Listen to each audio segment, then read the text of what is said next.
Avant de plonger dans cette histoire incroyable, pensez à vous abonner à la chaîne et à activer la cloche. Ici, chaque récit a quelque chose à dire, et vous ne voudrez pas en manquer un seul. Le supermarché était rempli de monde ce matin-là. Entre les allées de produits, les rires, et les conversations, tout semblait ordinaire. Jusqu'à ce qu'une voix sèche et méprisante déchire le calme. Une vieille femme, appuyée sur son chariot, fixait un homme noir qui venait simplement de lui tendre une boîte tombée au sol. « Je ne t'ai rien demandé, sale noire. » « Retourne en Afrique », lança-t-elle d'un ton venimeux, devant les clients stupéfaits. Un silence glacé s'installa dans l'allée. L'homme, vêtu d'une chemise élégante et d'un manteau sobre, resta calme. Il baissa légèrement la tête, puis esquissa un sourire triste. Personne ne savait que cet homme n'était pas un client ordinaire. Il était le nouveau propriétaire de la chaîne de supermarchés, et cette scène venait d'être enregistrée par les caméras internes. Mais au lieu de se mettre en colère, il fit quelque chose d'inattendu. Il s'approcha doucement de la vieille femme et lui dit, d'une voix posée. « Madame, parfois, ce ne sont pas les années qui donnent la sagesse, mais les leçons qu'on apprend un peu trop tard. » Quelques heures plus tard, tout le personnel du magasin reçut un message interne, le propriétaire arrivait pour une inspection surprise. Et quand la vieille raciste fut convoquée au bureau principal, son visage devint livide en découvrant qui se tenait assis de l'autre côté du bureau. La vieille femme, nommée Martha Jenkins, fut appelée à l'accueil du supermarché. Un employé, visiblement nerveux, lui expliqua. « Madame, le propriétaire souhaite vous voir dans son bureau. » « Le propriétaire ? Pourquoi ? » « J'ai rien fait, » grogna-t-elle en traînant son chariot, encore irritée. Elle ignorait que sa scène de colère du matin avait été captée par toutes les caméras de surveillance. Dans le bureau principal, un homme attendait calmement. Assis derrière le bureau en verre, il feuilletait quelques documents. Son allure digne et posée contrastait avec la tension qui flottait dans l'air. Quand Martha entra, elle s'arrêta net. C'était le même homme qu'elle avait insulté. Son visage perdit toute couleur. « Vous ? Qu'est-ce que vous faites ici ?» balbutia-t-elle, les mains tremblantes. « Bonjour, Madame Jenkins. »« Asseyez-vous, s'il vous plaît » répondit-il avec un calme glaçant. Elle resta debout, incapable de prononcer un mot. L'homme se présenta alors officiellement. « Je m'appelle David Lawson. Je suis le nouveau propriétaire de cette chaîne de supermarchés. Et ce matin, j'ai eu le malheur d'être témoin de votre accès de colère. » Martha sentit ses jambes se dérober sous elle. « J'étais fâchée, monsieur, je voulais pas dire ça, c'est sorti tout seul. »« Non, Madame Jenkins. Les mots ne sortent pas tout seuls. Ils révèlent ce qu'on porte vraiment à l'intérieur, » répondit-il, en la fixant droit dans les yeux. Il fit glisser une tablette vers elle, on y voyait la vidéo de sa scène raciste filmée sous plusieurs angles. Elle détourna le regard, honteuse, pendant que la salle restait silencieuse. « Vous travaillez ici depuis 17 ans, n'est-ce pas ?» demanda David. « Oui, monsieur, s'il vous plaît, j'ai besoin de ce travail. » Il la regarda longuement, puis dit. « Vous allez garder votre emploi. Mais pas pour les raisons que vous croyez. » Elle leva les yeux, surprise. « Vous allez garder votre poste, parce que je veux que vous appreniez à connaître ceux que vous jugez sans les connaître. Dès demain, vous serez assigné à notre programme de formation diversité. Vous travaillerez sous la supervision d'une femme que vous avez déjà insultée. »« Quoi ? Vous pouvez pas faire ça. »« Je peux. Et je viens de le faire, » répondit-il fermement. David Lawson se leva, contourna le bureau et ajouta d'un ton calme. « Madame Jenkins, vous avez voulu humilier un homme pour la couleur de sa peau. Aujourd'hui, vous allez apprendre ce que c'est que la dignité. Et peut-être, à la fin, vous découvrirez qui est vraiment le sale noir dont vous parliez. » Elle resta là, figée, pendant qu'il quittait le bureau sans un mot de plus. Le poids de la honte venait tout juste de commencer à s'abattre sur elle. Le lendemain matin, Martha arriva au supermarché plus tôt que d'habitude. Elle avait mal dormi, hantée par le visage calme et sévère de David Lawson. Tout le monde dans le magasin semblait au courant de ce qui s'était passé, mais personne n'osait en parler devant elle. Les regards discrets, Les murmures étouffés, tout cela lui pesait comme une punition invisible. Madame Jenkins, le directeur m'a demandé de vous confier à la responsable du programme de diversité. Elle vous attend dans la salle de réunion, dit un superviseur timidement. Martha soupira, agacée mais inquiète. Elle entra dans la salle et sentit immédiatement son cœur s'arrêter. Assise à la table, en train de consulter des dossiers, se trouvait une femme noire élégante, la quarantaine, habillée avec soin. Son regard était doux, mais perçant. « Bonjour, Madame Jenkins. Je m'appelle Angela Lawson. Je suis la responsable du programme, et aussi, l'épouse du propriétaire. » Martha sentit ses jambes trembler. « Elle, l'épouse ? » ?»« Oui, madame. Celle que vous avez traitée hier de « sale noire » était mon mari. Et aujourd'hui, c'est moi que vous allez devoir aider. Angela se leva, avec un sourire calme mais empreint de force. Vous allez travailler à mes côtés pendant 2 semaines. Vous rangerez les rayons, servirez les clients, et participerez à nos séances de sensibilisation. Et à la fin, nous verrons si vous avez compris la leçon.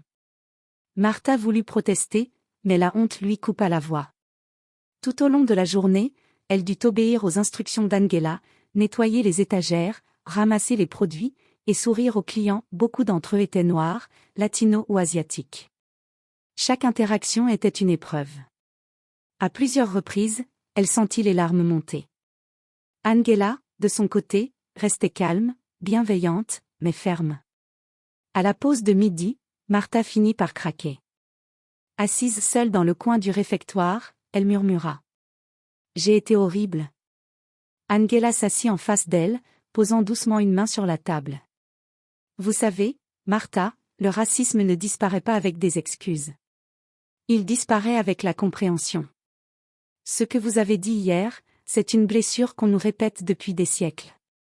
Mais aujourd'hui, vous avez une chance rare, celle de réparer. » Les yeux pleins de larmes, Martha hocha la tête.